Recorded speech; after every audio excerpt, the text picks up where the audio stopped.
여러분 안녕하십니까? 계속된 폭염으로 바닷물의 온도도 30도 가까이 오르면서 전남 남해안 일대의 양식장에서 어류들이 집단 폐사하고 있습니다. 어민들은 3년 전에 집단 폐사 피해가 재현되지 않을까 노심초사하고 있습니다. 정아람 기자가 피해 현장을 다녀왔습니다. 여수의 한 우럭가두리 양식장. 바닷물 위로 죽은 물고기들이 둥둥 떠다닙니다. 최근 수온이 오르면서 집단 폐사한 걸로 추정됩니다. 다음 달 출하를 앞두고 피해를 입은 어민은 망연자실입니다. 가을에 출하로 해야 되는데 출하할 고기가 이제 없잖아요. 굉장히 어려운 속에 있습니다, 지금. 인근의 숭어 양식장에서도 피해를 입어 뜰채로 죽은 물고기를 건져내는 작업이 한창입니다. 여수 가망만과 고흥 등량만 등에 고수온 경보가 내려지는 등 바닷물 온도가 연일 30도에 육박하면서 폐사한 걸로 추정됩니다. 지금까지 여수와 완도 등 양식어가 17곳에서 폐사한 어류는 139만 4천 마리, 피해액은 10억 원이 넘습니다. 어민들은 물고기 사료를 줄이는 등 피해를 줄이려 안간힘입니다. 작년 이맘때는 제 기억으로는 수온이 25도 정도 올라서 사료를 급이를 안 한다거나 이런 일은 거의 없었는데 올해 같은 경우에는 지금 저희 여가도 한 일주일 정도 사료를 거의 안 주고 있어요. 수온이 너무 높아가지고. 전문가들은 7월 내내 지속된 폭염과 진도와 완도 해역에서 형성되는 냉수대가 약해져 수온을 억제시켜주는 역할이 약해졌기 때문이라고 설명합니다. 계속 지속되고 있는 폭염이 가장 큰 이유 중에 하나가 될 것 같고요. 남해 서부 쪽, 그러니까 진도와 완도 요 해역에 늘 그 차가운 물덩어리가 형성이 되는데 진도 냉수대라고 하는 게 올해는 무척 지금 약해져 있는 상태예요. 전남 남해안에서는 3년 전에도 고수온으로 양식장 어류 5,400만 마리가 폐사해 471억 원의 피해가 났습니다. 3년 전 피해가 되풀이되진 않을까 어민들의 한숨이 커지고 있습니다. KBS 뉴스 정아람입니다. 5.18 관련 사자 명예훼손 1심 재판에서 유죄 판결을 받은 전두환 씨가 어제 항소심 재판에 처음으로 출석했습니다. 줄곧 불출석을 고수하다가 재판부가 불이익을 주겠다고 경고하자 모습을 드러낸 겁니다. 재판부가 어제 전 씨 측의 증인 일부를 채택하면서 항소심이 본격적으로 시작됐습니다. 김혜린 기자입니다. 전두환 씨가 탄 검정 승용차가 광주 지방법원 안으로 들어섭니다. 경호원의 부축을 받으며 차에서 내린 전 씨는 취재진의 질문에 묵묵부답이었습니다. 발포 명령 부인하시니까 광주 시민분들한테 유가족분들한테 하실 말씀 없어요? 한마디만 해주세요. 전 씨가 광주 법정에 선 건 지난해 1심 선고 이후 9개월 만이고 항소심 재판이 시작된 뒤로는 처음입니다. 줄곧 불출석을 고수하다 불이익을 주겠다는 재판부 경고에 입장을 바꿨습니다. 전 씨 측은 헬기 사격이 있었다는 1심 재판부의 판단을 줄곧 부인하고 있습니다. 어제 재판에서 5.18 당시 헬기 조종사 9명을 증인으로 신청하고 현장 검증도 요구한 이유입니다. 이에 대해 재판부는 실익이 없다며 현장 검증은 하지 않기로 했습니다. 또 1심에서 이미 진술한 증인 등을 제외하고 조종사 4명을 증인으로 채택했습니다. 회고록의 편집과 집필 등에 관여한 것으로 알려진 민정기 전 비서관도 증인으로 받아들여졌습니다. 고소인인 5.18 단체 등은 헬기 사격의 존재 여부는 1심 재판을 통해 이미 입증됐다고 강조합니다. 사실상 또 1심 판결문만 해서 117페이지에 이릅니다. 사실 밝혀질 진실은 다 밝혀졌다고 생각이 됩니다. 오히려 재현된 정의는 정의가 아닙니다. 전두환 씨 5.18 사자 명예훼손 항소심의 4번째 공판인 다음 재판은 오는 30일 오후 2시로 예정됐습니다. KBS 뉴스 김혜린입니다. 한편 전두환 씨의 형사재판 1심의 증인으로 출석했던 군 지휘관이 위증 혐의로 재판에 넘겨졌습니다. 광주지방검찰청은 지난 2019년 11월 광주지법에서 열린 전 씨의 사자 명예훼손 1심 재판에서 광주를 방문한 적이 없다고 허위 진술을 한 혐의로 5.18 당시 육군 제1항공여단장이었던 송진원 전 준장을 불구속 기소했습니다. 5.18 기념재단 등은 송 씨가 1980년 5월 26일 광주를 방문해 이튿날 부대에 복귀한 사실이 군 기록에 남아있는데도 법정에서 위증을 했다며 지난해 11월 송 씨를 고발했습니다. 17명의 사상자를 낸 광주시 학동 재개발 현장 건물 붕괴 사고의 원인은 과도하게 쌓아올린 흙더미에서 이루어진 무리한 해체 방식이라는 중앙건축물사고조사위원회의 조사 결과가 나왔습니다. 사고조사위원회는 원도급사인 현대산업개발 측이 이 같은 해체 방식을 알았던 것으로 판단했습니다. 김호 기자입니다. 해체 공사 과정에서 건물이 무너져 내리면서 9명이 숨지고 8명이 다친 광주시 학동 5층 건축물 붕괴 사고. 국토교통부 중앙건축물사고조사위원회는 무리한 해체 방식이 사고 원인이라고 결론지었습니다. 조사위가 2달 동안 조사한 결과 위쪽부터 아래쪽으로 철거하기로 한 해체 순서를 지키지 않은 채 철거가 진행되다 보니 3층 높이 10m 이상으로 과도하게 쌓아올린 흙더미 압력이 1층 바닥판을 붕괴시켰고 이후 지하층으로 토사가 밀려들어 하중이 건물 기둥과 도로 쪽 벽체까지 전달돼 결국 건물 붕괴로 이어졌다고 판단했습니다. 또 해체 계획서에는 지하층의 흙 되메우기 등 건물 보강 방안이 담겨야 했지만 누락된 것으로 조사 결과 드러났습니다. 특히 원청사인 현대산업개발은 사고 직후 재하도급이 없었다고 주장했지만 철거공사 재하도에 관해서는 한솔 기업과 계약 외에는 저희는 재하도를 준 적이 없습니다.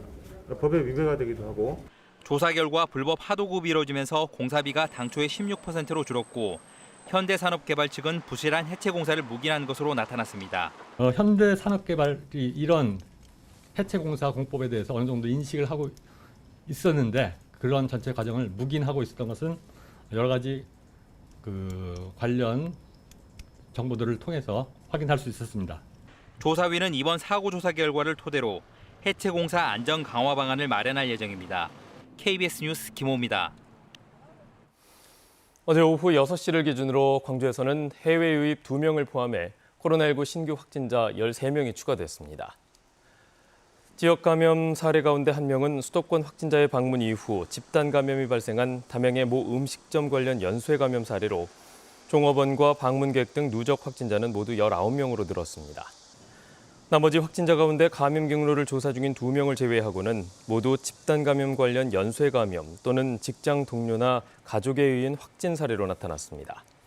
전남에서는 해외 유입 2명을 포함해 목포와 여수 등 6개 시군에서 모두 18명이 확진됐는데 목포 외국인 선원이나 진도 카페, 광양의 수영장 시설 등 기존 감염 경로를 통한 주변인들의 감염 사례들로 나타났습니다. 최근 부산의 한 요양병원 집단 감염 등을 계기로 광주시가 감염 취약 시설에 대한 선제적 진단 검사를 진행합니다.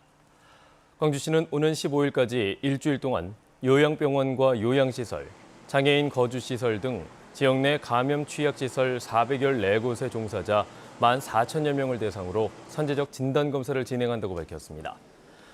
광주시는 전국적으로 감염 취약 시설에서 돌파 감염 사례가 잇따르고 있다며 백신 접종을 완료한 종사자들도 진단검사 대상에 포함된다고 덧붙였습니다.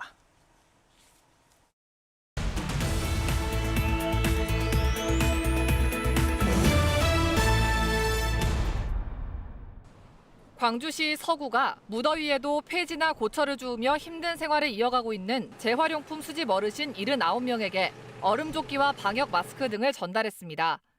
이번 얼음조끼 지원은 지난 2월 재활용품을 수집하는 취약계층의 안전과 건강 보호를 위한 재활용품 수집인 지원 조례 제정으로 가능해졌습니다. 광주를 대표하는 여름철 특산품인 무등산 수박이 오는 15일 본격 출하됩니다. 무등산 수박은 일반 수박보다 2~3배 크고 성인병과 당뇨 예방에 효과가 있는 것으로 알려져 있으며 현재 9개 농가 2.6헥타르 면적에서 생산 중입니다. 한평군이 군민들의 생활 속 불편 사항과 군정 발전을 위한 현장의 의견을 직접 듣고 소통하기 위해 찾아가는 열린 군수실을 운영합니다. 그동안 열린 군수실은 군민들이 군청에 직접 방문해야 했지만 찾아가는 열린 군수실은 군수가 직접 9개 읍면을 찾아가 군민들의 민원과 건의 사항을 현장에서 직접 듣고 접수하는 방식으로 진행될 예정입니다.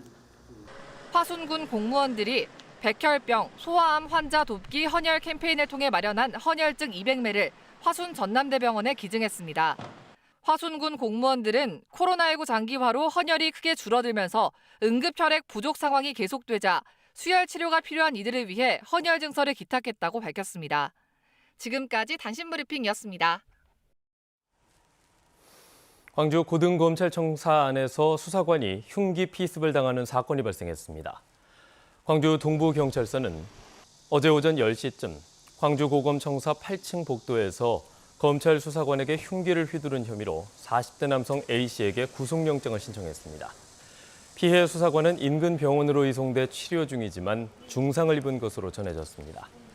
경찰은 A씨가 흉기를 반입한 경위와 범행 동기 등에 대해 조사하고 있습니다.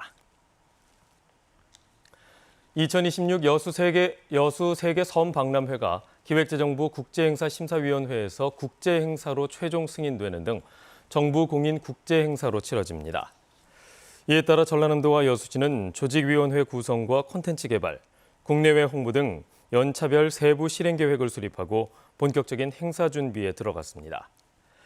2026 여수 세계 섬 박람회는 오는 2026년 7월 17일부터 8월 16일까지 돌산 진모지구 일원에서 섬, 바다와 미래를 잇다를 주제로 열립니다.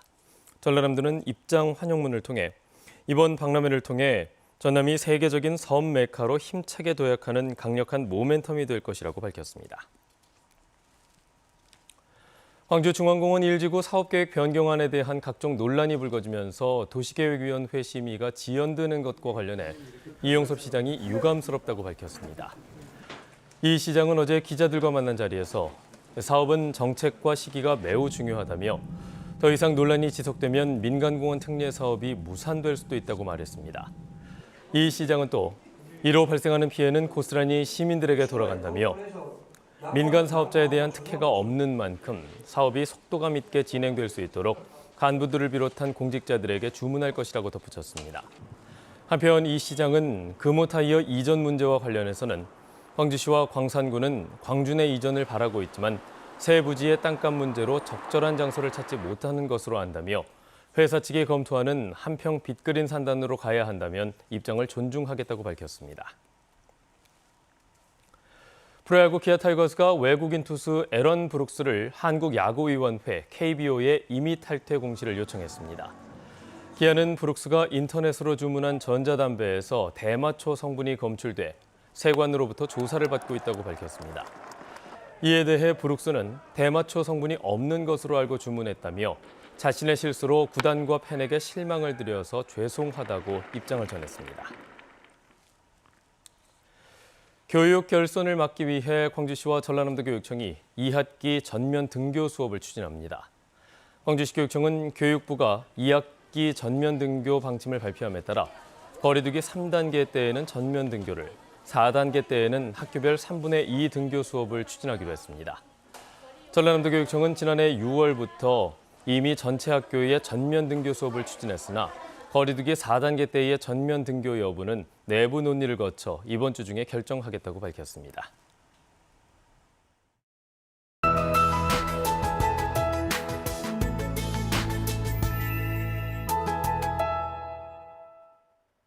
말복인 오늘부터는 심한 더위는 다소 누그러지겠습니다.